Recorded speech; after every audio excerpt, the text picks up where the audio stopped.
Halo semuanya, gimana kabarnya? Kali ini saya sudah merangkum sebuah film yang terinspirasi dari kisah nyata.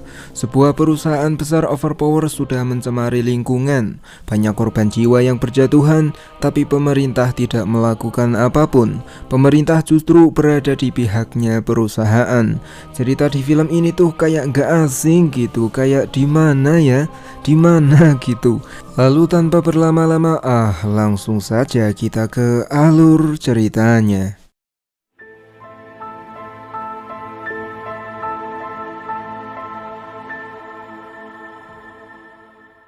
Berlatar di Hinckley, California, Amerika Serikat yang bermula sekitar pada tahun 90-an.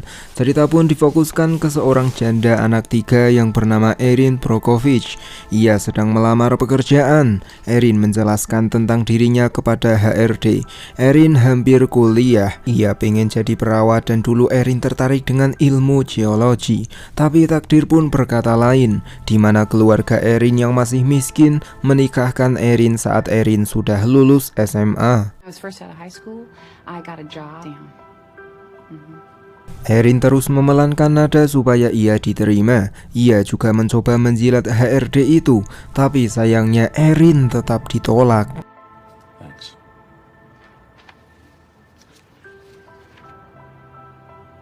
Erin pun kini akan pergi ngelamar pekerjaan lain. Sialnya Erin ditilang oleh polisi, dan sialnya lagi mobil Erin ketabrak mobil lain. Lalu seminggu kemudian kita pun diperkenalkan dengan seorang pengacara senior. Ed Masri sudah punya kantor sendiri yang kecil-kecilan lah. Saat ia melihat calon kliennya, ia pun merasa tidak yakin dengannya. Lalu masuklah Ed ke ruangan dan bertemulah dengan Erin. Erin akan menuntut orang yang sudah menabraknya seminggu lalu.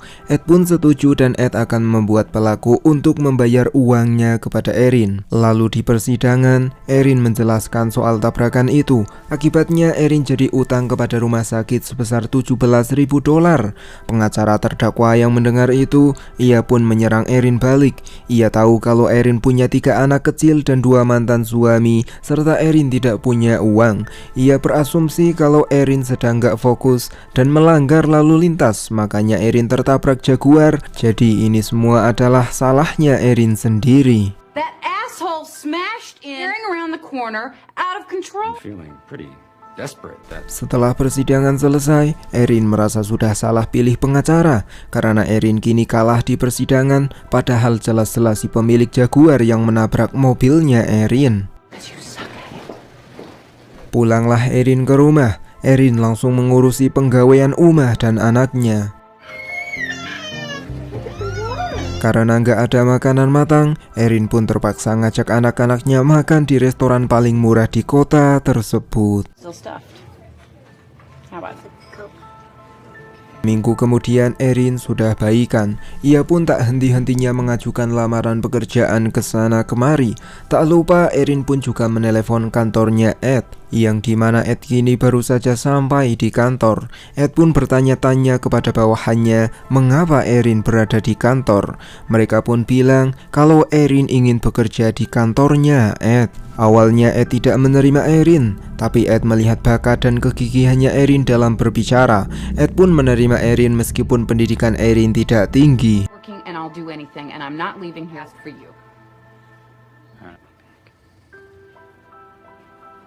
Sebulan sudah Erin bekerja di kantornya Ed.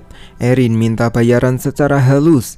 Ed yang tahu kalau Erin sangat butuh uang, ia pun langsung memberikannya. Malamnya Erin sedang menidurkan anak-anaknya. Tiba-tiba ada orang gebar-gebar motornya. Dengan berani Erin pun langsung memarahi mereka semua.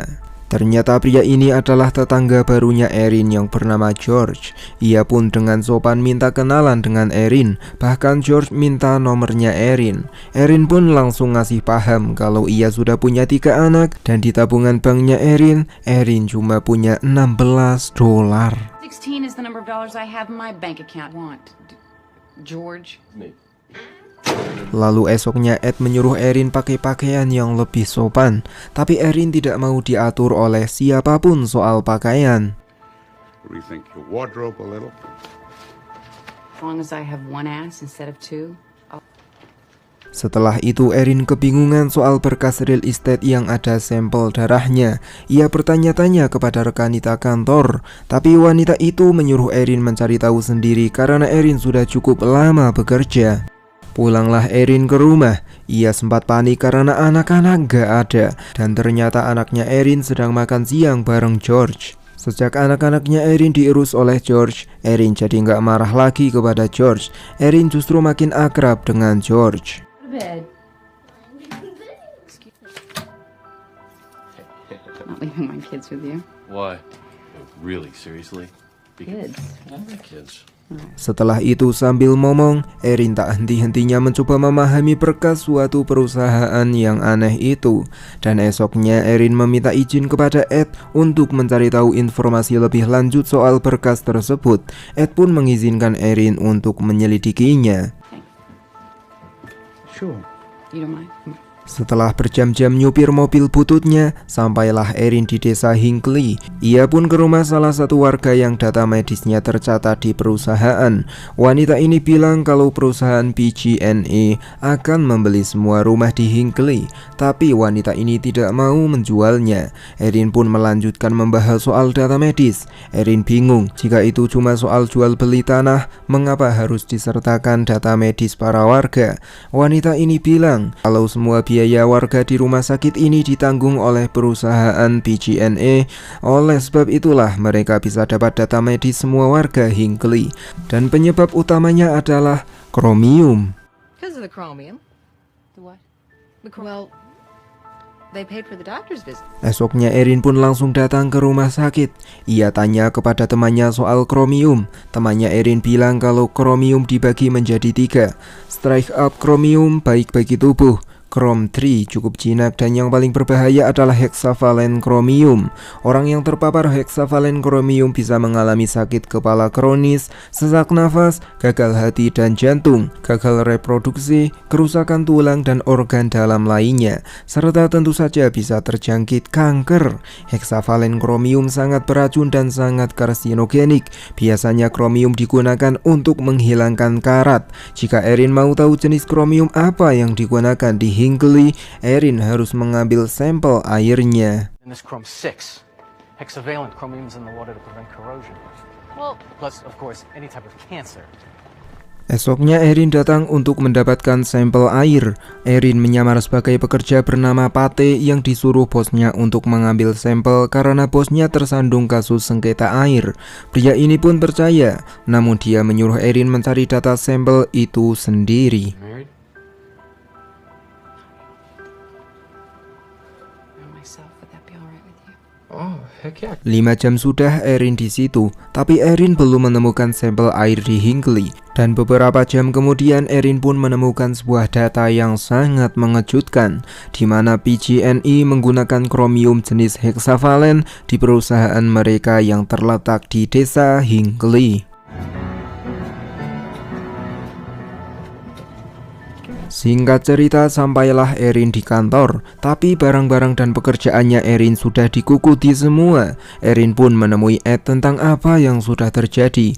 Ed pun bilang kalau perusahaan ini menjunjung tinggi akuntabilitas, yaitu Erin harus melaporkan setiap apa yang Erin dapatkan. Tapi Erin sudah menghilang selama 1 minggu, jadi Ed memecat Erin. Erin yang mendengar itu, ia pun kecewa kepada Ed karena Erin sudah bersusah payah selama 1 minggu untuk menyelidiki perusahaan PG&E, tapi Ed malah memecat Erin. Erin pun pergi sambil meninggalkan separuh berkas penelitiannya. I feel less guilty about firing someone with 3 kids. Message. I've been dealing with this real estate thing. I was gonna write a whole.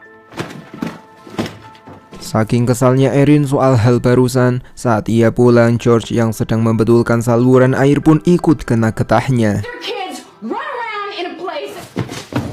Shit, where did it go? Fucking bit of difference.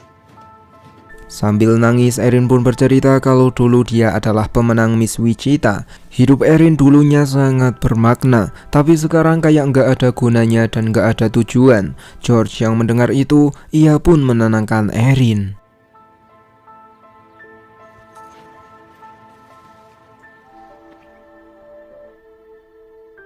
Setelah itu Erin memperlihatkan saat ia dulu menjadi Miss Wichita. Sambil pakai mahkota kemenangannya, Erin bilang kalau ia ingin perdamaian dunia. Lalu Erin dan George pun langsung usluk-usluk. What? Esok paginya setelah Erin melepaskan hormon oksitosinnya bareng George, ia kembali pusing mikirin biaya hidup. Mencari dana tidak semudah mendownload dana di Play Store. Tapi tiba-tiba Ed datang ke rumahnya Erin. Ed sudah membaca berkas-berkas penelitiannya Erin. Berdasarkan informasi dari dokter yang kemarin, batas wajar hexavalent kromium adalah 0,05 per mililiter air. Dalam berkasnya Erin tertulis kalau perusahaan itu menggunakan sebesar 0,58 per mililiter air, yang berarti mereka bertanggung jawab atas kanker karena sudah mencemari lingkungan. Di situ Ed pun meminta maaf karena sudah memecat Erin karena Ed menganggap Erin pergi bersenang-senang. Ed juga menanyakan informasi itu lebih lanjut. Tentu saja Erin tidak mau memberitahukannya jika Erin tidak dipekerjakan lagi. Ed pun masuk dan menanyakan soal salinan sampel air itu. Erin akan memberikannya jika Ed menaikkan gajinya Erin sebesar 10%. Ed pun setuju, serta Ed akan memberikan tunjangan kepada Erin. Erin pun langsung menunjukkan data itu. Ed kini sudah yakin dengan Erin, dan Ed bertanya-tanya tentang bagaimana Erin bisa mengelabui penjaga data tersebut. Dengan santuinya Erin pun bilang kalau Erin cuma modal payudara yang indah. Lalu seminggu kemudian, Erin pun datang ke keluarga Jensens di Hinckley. Erin bilang kalau PG&E bertanggung jawab atas penyakit di desa mereka. Awalnya wanita ini tidak setuju karena dokter bilang kalau penyakit itu tidak ada hubungannya dengan PG&E. Tapi setelah diingat-ingat kalau yang membayar dokter adalah perusahaan PG&E, seketika wanita itu pun menyuruh anak-anaknya untuk jangan lagi bermain di kolam.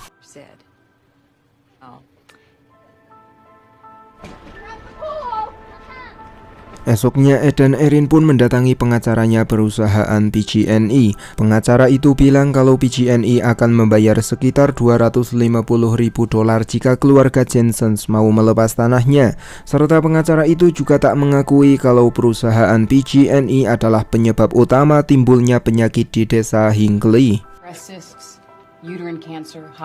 Everything the Jensens have had.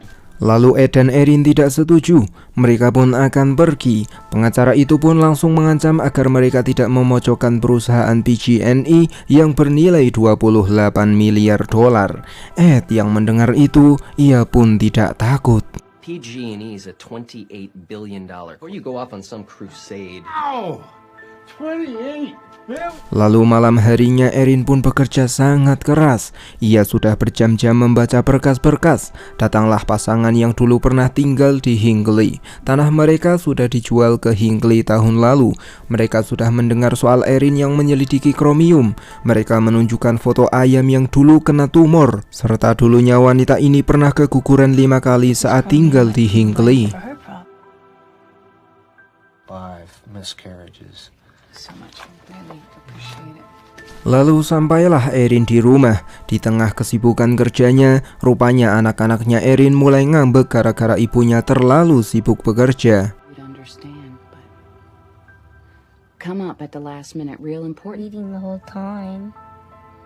Esoknya Ed dan Erin rapat dengan beberapa penduduk desa. Ed bilang kalau ia akan berusaha semaksimal mungkin agar penduduk desa tidak dirugikan. Yang tanahnya belum dibeli, Ed akan berusaha untuk menaikkan harganya berkali-kali lipat. Yang tanahnya sudah dibeli PG&E, Ed akan meminta bonus tambahan kepada PG&E.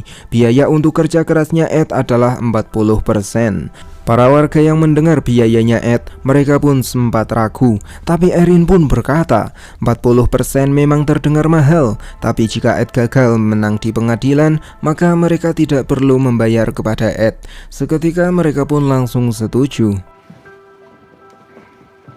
Setelah itu Erin mendatangi salah satu warga, tapi wanita ini sudah tahu siapa itu Erin.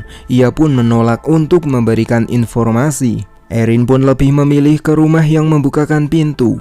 Erin melihat kalau anak itu sakit keras. She wants to go back to school. I can see it in your eyes. You drive and watch. Setelah itu Erin ngobrol dengan Ed. Erin yakin kalau mereka akan menang di persidangan, tapi Ed tidak begitu yakin. Ed justru bilang kalau mereka sudah pasti akan kalah, karena lawan Ed kali ini benar-benar overpower. Poisoned people and lied about it. Corporation.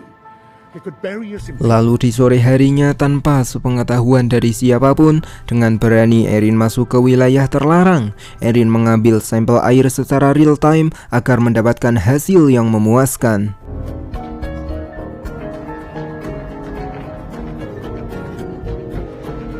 Malamnya saat Erin sedang nyantai, tiba-tiba ia diancam oleh seseorang yang sudah tahu semuanya tentang Erin. Orang itu menyuruh Erin untuk berhati-hati karena sudah mengambil sampel air. Sambil menutup jendela, Erin bilang kalau dia tidak akan menyerah hanya karena sudah diancam. George pun menyuruh Erin untuk berhenti dari pekerjaan. Terlebih lagi pekerjaannya Erin kini sudah masuk dalam fase bahaya. Singkat cerita, 9 bulan kemudian, Erin menghadiri sebuah pesta. Erin masih tetap bekerja dan di situ Erin dikenalkan dengan salah satu pegawai PG&E yang ditempatkan di bagian kompresor. Erin pun bertanya-tanya soal limbah perusahaan. Alhasil setelah itu Erin pun menjelaskan kepada Ed kalau heksakrom digunakan sebagai pendingin menara, anti karat dan kemudian dibuang ke kolam. Kolam itu disembunyikan dan ditutupi. Masalahnya adalah mereka tidak mendesain kolam itu dengan baik, sehingga selama 14 tahun limbah itu meresap ke dalam tanah. Who cares what's in those ponds? He used to... Ed yang melihat presentasinya Erin, ia pun kagum. Namun Ed mulai kekurangan biaya. Jadi Ed akan mengajak perusahaan lain bergabung supaya kasus ini benar-benar tuntas dan para korban dapat biaya ganti rugi dari PG&E. If they didn't know, we can't hit them with a cost. They also have not attacking each complaint, claiming that each... Singkat cerita, kini mereka sudah di pengadilan. Hakim sudah mendengar hal itu dan ia juga akan menelusuri lebih lanjut. Kasus ini diterima oleh hakim. Pengacara terdakwa yang mendengar itu, mereka pun kehilangan senyumnya. Pamphlets telling them that it was good for them and the causes of action against Pacific Gas. Lalu setelah sidang berakhir, pengacara terdakwa datang ke kantornya Ed. Mereka menawarkan $20 juta asalkan mereka mencabut tuntutannya kepada Pacific Gas dan Elektronik. Erin yang mendengar itu pun langsung dengan tegas menolak. Wanita ini pun jadi emosi dan akan minum. Tapi setelah mendengar Erin yang berkata kalau air itu diambil dari Hinckley, seketika mereka pun nggak meminum air itu. Ini menjadi sebuah tanda bahwa pengacara terdakwa juga percaya kalau Hinckley terkontaminasi.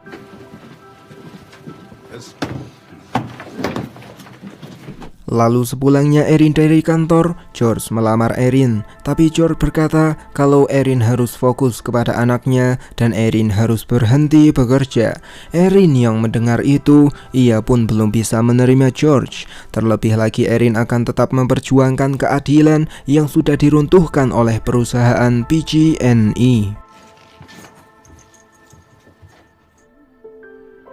Karena Erin sudah nolak George, kini Erin pun harus membawa anak-anaknya ke kantor. Di kantor Erin melihat Ed sedang berkompromi dengan seseorang. Erin pun menemui Ed dan menanyakan siapa itu. Ed bilang kalau itu adalah pengacara Kurt, satu-satunya pengacara yang sangat sulit Ed kalahkan sejak dulu. Kini dia sudah menjadi mitra dan akan membantu Ed dari segi data dan ekonomi. Erin yang mendengar itu, ia pun merasa tidak dihargai oleh Ed karena Ed tidak berdiskusi terlebih dahulu kepada Erin. Hey! Seminggu kemudian anaknya Erin ngajak keluar karena mendengar suara motornya George. Tapi George pun langsung pergi. Datanglah kurir yang mengantarkan barang dari Ed. Ed menyuruh Erin menyewa babysitter. Serta di situ juga ada cek dan Ed juga memberikan mobil untuk Erin.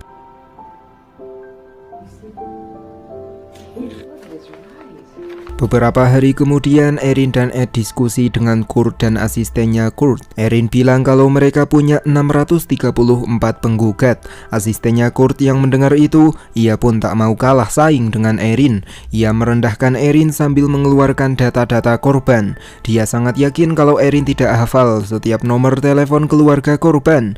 Tapi saat Teresa memilih nama korban secara acak, ternyata Erin hafal nomor mereka beserta penyakit-penyakitnya mereka. And his wife May and their 5 children, Robbie 714-454-9. Setelah itu Ed memarahi Erin karena tadi Erin sudah bersikap tidak sopan. Erin pun bilang kalau itu cuma mode pertahanan diri dari orang yang sudah menghina. Esoknya Teresa datang ke desa Hinckley, tapi saat menanyakan soal limbah itu, keluarga merasa tidak nyaman dengan Teresa. Mereka justru mengadu kepada Erin. Mereka menyuruh Erin agar Teresa jangan datang lagi ke rumah mereka karena Teresa seperti menakuti anak mereka. Don't lie to us. Everybody to get new lawyers.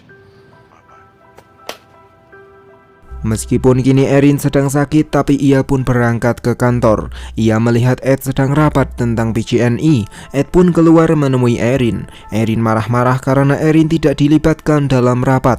Ed bilang kalau PG&E akan menggugat 90% ke para penggugat jika gugatan mereka tidak terbukti.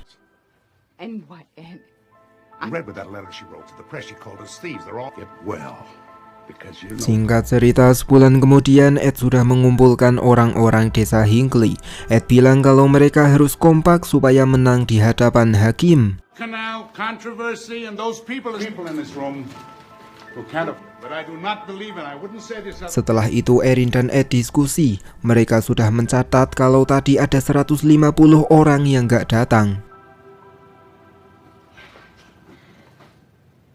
Sampailah Erin di rumah. Kebetulan ia melihat George. Ia pun mencoba baikan lagi dengan George. Tapi George masih marah karena dulu ia sudah ditolak oleh Erin.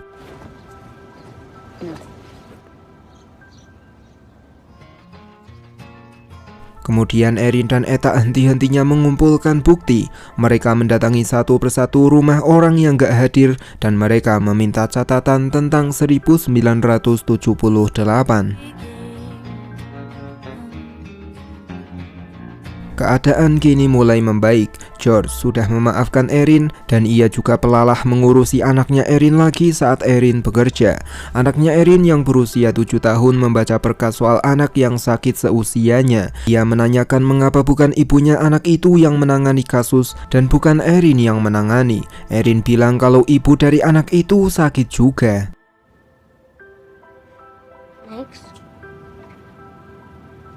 Beberapa hari kemudian Erin datang ke bar. Ia bingung harus mengumpulkan bukti apa lagi supaya nanti korban benar-benar kuat di pengadilan. Tiba-tiba ada pria yang menggoda Erin. Pria ini bilang kalau ia sering melihat Erin di Hinckley. Awalnya Erin mengabaikan pria itu, tapi setelah pria itu mengenalkan diri kalau dia adalah orang yang membakar catatan kebusukan perusahaan PG&E, Erin langsung dapat jawaban. Ia pun mengabari Ed kalau Charles adalah orang yang penting yang membakar catatan kejahatannya Pacific Gas dan Elektronik.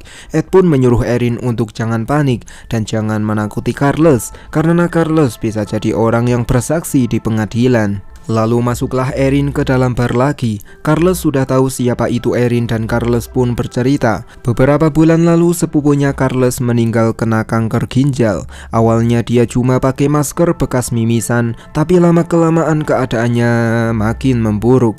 Charles juga percaya kalau sepupunya itu mati gara-gara terkontaminasi limbah. Charles bekerja di bagian kompresor. Saat itu supervisor menyuruhnya merobek dokumen-dokumen penting. Charles tak melihat semuanya, tapi Charles sempat baca soal kolam dan uji air sumur. Dan yang paling mengejutkan adalah Charles tak menghancurkan dokumen itu dan kini Charles masih punya catatannya. Seminggu kemudian Erin dan Ed memberikan salinan dokumen para korban dan bukti-bukti lainnya. Kurt dan asistennya yang melihat itu, mereka pun kagum dengan Erin. Dulu Teresa merendahkan Erin, tapi kini Teresa benar-benar yakin kalau ilmunya Erin jauh lebih tinggi. How did you do this?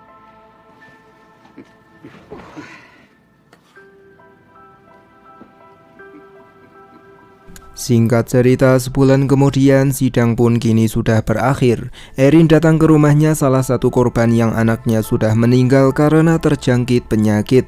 Erin bilang kalau Donna akan mendapatkan ganti rugi dari Pacific Gas dan Electronics sebesar $5 juta. Begitupun dengan keluarga korban lainnya yang akan dapat ganti rugi sesuai dengan kerugian mereka.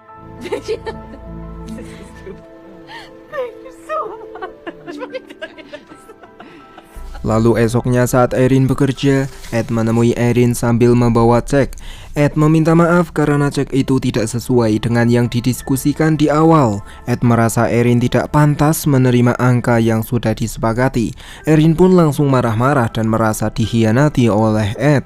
Tapi setelah Erin melihat angkanya, ternyata Erin dapat $2 juta. Tentunya itu jauh lebih tinggi berkali-kali lipat dari kesepakatan awal. The figure you inappropriate. Because you suck at it. Oke, jadi begitulah ending dari film ini. Kesimpulannya adalah ketika engkau bekerja dengan benar dan menjunjung tinggi keadilan, maka engkau akan mendapatkan hasil berkali-kali lipat dari ekspektasimu. See you in the next my content.